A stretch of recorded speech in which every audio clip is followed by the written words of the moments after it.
So let's say you really get better at clarinet, but you struggle with practicing consistently. Maybe one day you're able to grind it for like 2 hours and you feel great, and then the next 4 days you just do nothing and you just hate yourself and you're like, why the hell can I not just literally just practice? I was personally really in this position in my freshman and honestly a lot of my sophomore year, but I was able to use the tactics that I'm going to give you in this video to help me actually overcome that barrier and help me to actually be consistent with my practice. I went from, in my first 2 years of high school, being rejected from my wind ensemble. I mean, I don't go to a crazy high school, I was just kind of bad, to winning a lot of awards. I won All-State, I got into national band, and the reason that I was able to make that big jump was because of the sorts of tactics that I'm going to tell you in this video. This is the video that I wish somebody had shown me my freshman year so that I didn't have to waste all the time just trying to work stuff out and try to figure out how to overcome this barrier and just literally just go and be able to practice consistently. So the first point, and probably one of the more important points of this video, is designing your environment around practicing. To illustrate this, I'm going to give you a real example of somebody who really designed their environment to accomplish this. So their name is Judith Polgar. I'm pretty sure they're definitely the best women's grandmaster chess player. And the really interesting thing about chess and its correlation to music is that there are a lot of people who look at that talent and they just say, oh, you just got lucky and you were born with that skill, you're a prodigy, whatever, what have you, right? The interesting thing though was Polgar, who was just the best in her class at chess, at being a women's grandmaster. The really interesting thing about her was her parents designed her whole world to be just about chess. Before she was born, her parents put up lots of pictures of famous chess players on the wall. They stacked up a ton of books about chess. They had a chessboard basically in every room. They were just surrounding their kids with all of this chess information, and they based this on the theory that we humans do not get our skills from some natural like prodigy talent that we were born with, but in fact we are a result of our surroundings. If we are surrounded by chess, we will become great chess players. If we are surrounded by basketball, we will become great basketball players. If we are surrounded by all this culture about a certain thing, then we will be able to accomplish great achievements in that realm. Polgar actually has a whole TED Talk about the concept of surrounding yourself in an environment that enables you to achieve something that you really want to do, and I'll put a little link up one of these corners that you can go look at and see her TED Talk on it. But what I really want to take away from it is how you can actually apply it to the world of like getting better at clarinet or whatever instrument you play. So just first off, I want to say if you're already watching this very video, you're already on the right track. I think a lot of our environment today is our online environment, what we consume. There's a great quote that I think about a lot, that's we think a lot about the food we eat, what we consume, because it's in our body, right? But we don't think as much about the kind of media we consume, the kind of videos we consume. But the truth is that the media we consume might be more important than the food we consume, which sounds crazy, but if you're surrounded by information that constantly makes you feel less, that constantly doesn't tell you to achieve things, that constantly tells you like who really cares about all this stuff, who like hates your boss, hates working, hates like everything about the world, then you're probably not going to accomplish as much as if you're surrounding yourself by media that encourages you to do the things that make you self-actualize, right? I mean, this video, I'm literally just telling you directly to camera what I wish I knew when I started on clarinet, what I wish I knew those freshman and sophomore years, right? And I'm really trying to give you value here, and these are the sorts of videos that you really want to watch that can get your mind in a place where you're actually thinking about practicing and thinking about getting after it. If you want other suggestions for other channels online that you can follow to get this sort of feedback, I'd really recommend the channel Saxologic. It's about the saxophone. The guy's a graduate music student. He might have graduated by now, but he's really good at what he does. He explains stuff in a very fun manner, and he also gives like really good advice. He has a whole 3-part series on how to make All-State, and I found that really invaluable when I was trying to make All-State for the first time. The sort of meta with like clarinet or musical instruments online right now is to make like an Instagram page and post yourself practicing. So what I did is I basically just deactivated my personal Instagram account, and I only have the Instagram account for Bass Clarinet Brian, which is just this channel, and the only people I follow, barring like maybe 2 friends, is just clarinet channels who constantly post like once or twice a day of just them practicing. So when I open my feed, literally all I see is just people playing clarinet. And so whenever I open Instagram now, it's not like I'm laughing at whatever funny thing is on Reels. I'm really seeing some guy getting the benefits of practicing because he sounds really freaking good, and I want to sound like that, and it really encourages me to go and practice. In real life, obviously you can do a similar thing to Polgar. You can keep like your instrument case near you. You can have pictures of clarinetists you admire. Actually, here, let me show you this. This is the clarinetist Ear Spasm. He sells just a poster of himself with a signature, and he has his black bass clarinet right here. I can just look at this. It's like right on my wall whenever I'm sitting down. I can just look at this and it reminds me that, oh crap, I really want to aspire to be like some of these people who are really great at like bass clarinet. And that's something I really want to do. And this just serves as a reminder to me to do that. And this next point, this would probably take a whole video to really explain, but just getting off of social media, man. If you're watching this YouTube video, it's pretty unlikely that this is the first video you've watched in your session of watching YouTube. Just try and think for a minute, okay? Just think. Do you remember the last 3 videos you watched? Okay, maybe you do, okay? But can you name 3 points from each of the videos of like things you took out of them that are going to benefit you in the future?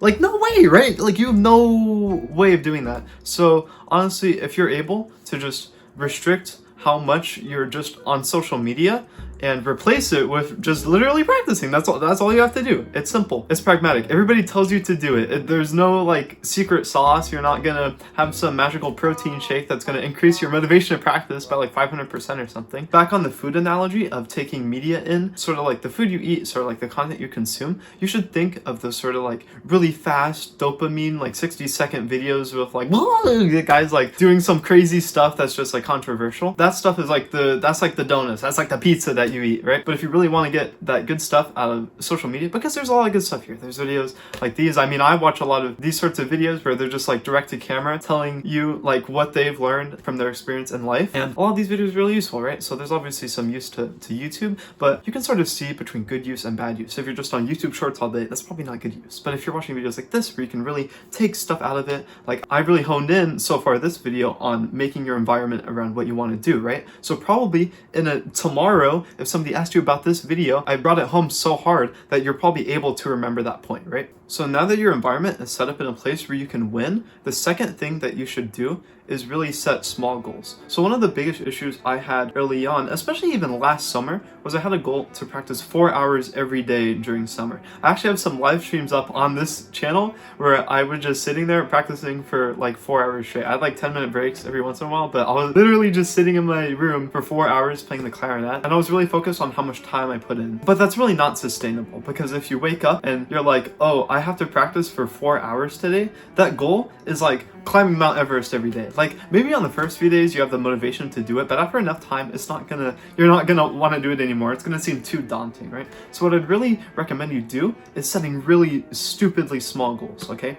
Where I'd start is literally a goal of playing 1 note on your instrument a day. It's that simple, just 1 note, okay? Pull out your horn, boom, goal done. You've accomplished your goal for the day. That's a win. The thing is, you might be watching this and you're like, oh, Brian, but that's not gonna get me much better if I'm just playing 1 note a day, right? Obviously it's not, but the whole goal is to be able to practice consistently. So the really good thing about practicing 1 note a day is that if you put in all of this effort, probably like 2 or 3 minutes of setting up your instrument, putting it together, just to play 1 note, you'd be an idiot to just play 1 note, right? Like think about when you're brushing your teeth. Imagine your goal was to just brush 1 tooth a day. If you put all this effort into getting up, getting to the bathroom, putting the toothpaste on your toothbrush, and you just brush 1 tooth, like you're an idiot. Like why are you stopping at 1, right? And that's sort of the idea with practicing 1 note a day on your instrument, because you'd be an idiot just to practice only 1 note. But if your goal is only 1 note, if your goal is just to get started, then the goal itself is not daunting. And everything after that, you're just doing for personal fulfillment. And the reason this goal is really effective is because really the hardest part of accomplishing a goal like this, of practicing consistently, is getting off whatever social media, whatever like food you're eating. Like honestly, I just want to go and watch Netflix and eat Oreos all day. Like that's my dream. Like that's what I want to do, right? But obviously I have goals in my life and I want to accomplish things, right? So that takes like going out and just practicing on my clarinet, right? And the less friction I have between me being my lazy Oreo eating self watching Netflix all day, between that guy and practicing the clarinet, the less friction between those two things, the easier it's going to be to do it consistently. And something you might run into when you do this is that your brain is like, oh, I'm just lying to myself. I'm not actually going to practice 1 note. So if you're running into that issue, what you should do is for a few days, you should limit yourself. Restrict yourself to only playing 1 note. That should be your only goal. You pull it out, you play 1 note, and you put it down. After a few days, you'll feel like an idiot because you're like, oh, why don't I practice more? I already have it out. And you'll kind of fall into the cycle I described earlier. And also, this is why that quote of just do it is so popular. The way I would rephrase that quote is thinking just get started, because just doing it is really hard to accomplish. If I'm thinking just do 4 hours a day, not that bad. Like it's pretty bad, man. 4 hours is pretty absurd. But if I'm thinking just get started, I just have to set it up and blow a note, then that's way easier to start doing than trying to accomplish this massive mental barrier. And we're probably like halfway through the video now, maybe 6 or 7 minutes in. And I just want to remind you, you might be this guy, because I know I was this guy when I would watch like videos like this. I would just like nod along and say, that's cool, man. That's a great idea. Like, no, don't do that. Literally open a notepad, open like your phone, open just the phone notes, and try and take notes on this video, okay? Try and really apply this stuff, because this is the stuff that I really wish I had. And especially when I was making the script for this video and I was thinking back to how I would have reacted if I watched this video, I really do think that I would have just watched this and said, yeah, that's cool, that's a good idea. And then I would have watched like YouTube for 4 more hours that day, and I would just like get nothing done, right? So if you really like pull out your notepad, if you really try and take these steps that I'm telling you and try to be actionable with them, I mean, there's a reason I'm giving you very actionable advice, okay? Like setting up your environment is something you can literally go and do right now. Practicing one note is literally something you're gonna, I would support you if you did this. If you just paused the video right now and you just went and played one note, like I would be so happy if you did that, right? Because this whole video, like I'm really trying to provide you value. I'm really trying to help you get better at your instrument and help you practice more consistently. Whatever like turn you take in your life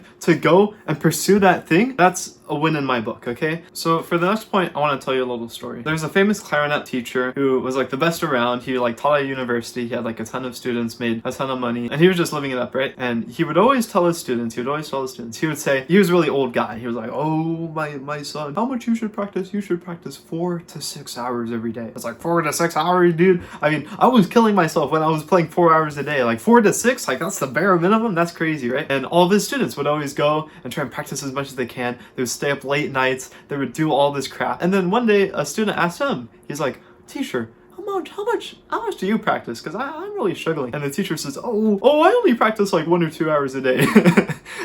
Like this teacher was living half of the bare minimum of what he was aspiring his kids to do. And the reason that he was only practicing 1 to 2 hours a day was because he had other stuff going on in his life. He had like a wife, he had kids, he had to take care of the dog, he wanted to go watch that new Netflix special, right? Like there's a lot of stuff probably going on in your life. Like it's very unlikely that your goal is to become a music major and become a professional musician. Especially my own lifestyle, like this is a part-time thing for me. Like clarinet is my hobby. I like the discipline. I like that I can make something that has some emotion in people that can cross a lot of different cultures. My goal is probably never going to be to make this a full-time job or become a big professional musician and get all of the education. And I think probably that's not the aspiration for most people. I know in my high school this year, I think there was one guy who in the music department who was going to become a music major. And even those music majors like quit like after year 2 or 3 just because it's kind of miserable. Right? So I know who I am. I think probably you're watching this, you probably play clarinet as a hobby. You probably do this stuff as a hobby. So big advice I'd give you is think about how much time you can reasonably allocate to this sort of thing. What I would really do is if you set a list of all the obligations that you have in your life, you're probably in high school, so you probably list out like waking up on time, you probably list like doing homework, probably list going to school, probably list like maybe marching band if you're in that season right now. Good luck. Jeez. You probably list out all of your responsibilities and then figure out how much time you can reasonably put into clarinet, because it's probably not going to be 4 to 6 hours. And if you're aspiring to do these like insane things, it's never going to happen. For me, the max time I can dedicate right now to clarinet is probably around 2 to 4 hours. And it's just because I'm in the summer period and I have a lot of free time and I have enough time to make videos like these and spend my time doing this. But if you've been on my channel for a while, you've probably noticed that during the school year, I'm not really making these videos. And honestly, when I'm practicing, I'm really only getting in 1 or 2 hours a day. Like the guy said, like I'm busy and I'm not going to be able to practice 4 hours a day every single day nonstop, because that's just a lot of time, right? And obviously, maybe even 1 hour a day is too big of a goal. A lot of people set these aspirations and goals. It's like, okay, I'm going to turn a new leaf. I'm going to practice 1 hour every single day. But their schedule is like filled up all the way. Like you probably can't practice 1 hour every day. Maybe you can only practice on the weekends, okay? Like whatever you can do consistently, the whole goal of this is to practice consistently, right? What I would literally do is just be really objective about it. Write out all of your obligations, figure out how much free time you have, how much time you want to dedicate to spending time with friends and family, watching like TV shows, whatever like eases the mood, and just figure out how much time you can really dedicate. I would really encourage you to get no less than 30 minutes, but there's obviously going to be days where you're just too busy to really practice, and it's okay if you miss a day. Just remember to get it back the next day, all right? So don't set set yourself unrealistic expectations. I would really try and be objective and just figure out how much time you can actually dedicate to practicing. And if you have that figured out objectively based on all of your obligations, it will make it so that your goals are actually attainable versus these really unreachable goals that you can't accomplish. And we've all probably had this. We set unattainable goals and then obviously we're going to fail them because they're not possible. You're not able to do them, right? And my main point of this is that it's not really important to practice for long periods of time.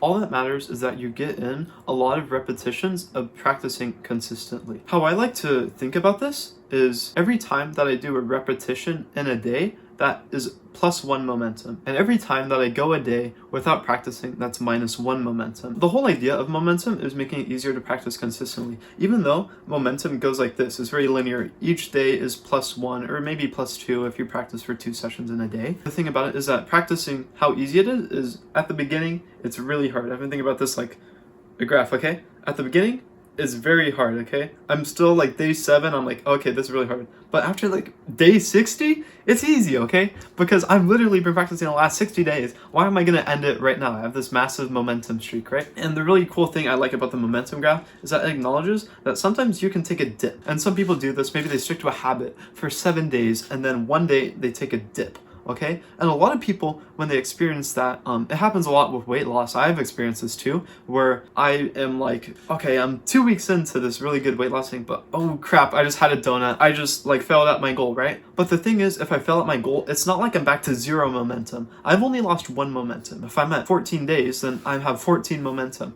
If I lose 1 day, that means I'm at 13 momentum. But what happens is a lot of people, when they miss one of those days on their goals, they take that -1 momentum and they turn it into 20 days of not eating healthy, 30 days of not eating healthy. Or in the terms of maybe clarinet, it's 20 days of not practicing, 30 days of not practicing. And they're just on this doom cycle where they're just constantly losing momentum. And the most important thing about doing something consistently is just not giving up. As long as you can keep trying to push towards going up, you can take a ton of dips. You can mess up a ton of times, but as long as you don't give up and you keep trying to improve and you keep getting up after you lose just a bit of momentum, then you'll be able to achieve an insane amount of momentum. And eventually, it won't even take that long. After like around 60 days, that's where, after 60 repetitions, that's where scientifically you're said to have built a habit. So if you're literally able to just play this game, maybe you keep a journal and you're like, okay, today was -1 +1 momentum, how much momentum you're gaining? Once you get to 60 momentum around that spot, you'll be good.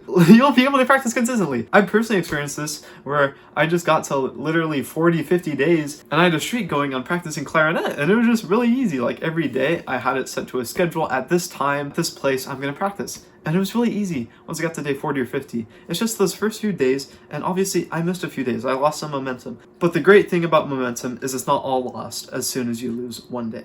And I'll say the final tip on this is not really a tip. It's just what I've been saying this whole video. And it's just to practice consistently. I know it's really stupid to say, like I sound like an idiot just telling you to go practice. And I've given you a lot of tips in this video on how you can make it easier for yourself to end up in the position where you're practicing. But really the main thing is just doing it like over and over. The very pragmatic thing of just practice. It's why every band teacher you've had just tells you to go practice. Like everybody just tells you to go practice your thing. Like I promise you 100% know what you need to work on. You probably have some technical issue, you have something that you want to get better at. Like literally just practice, dude.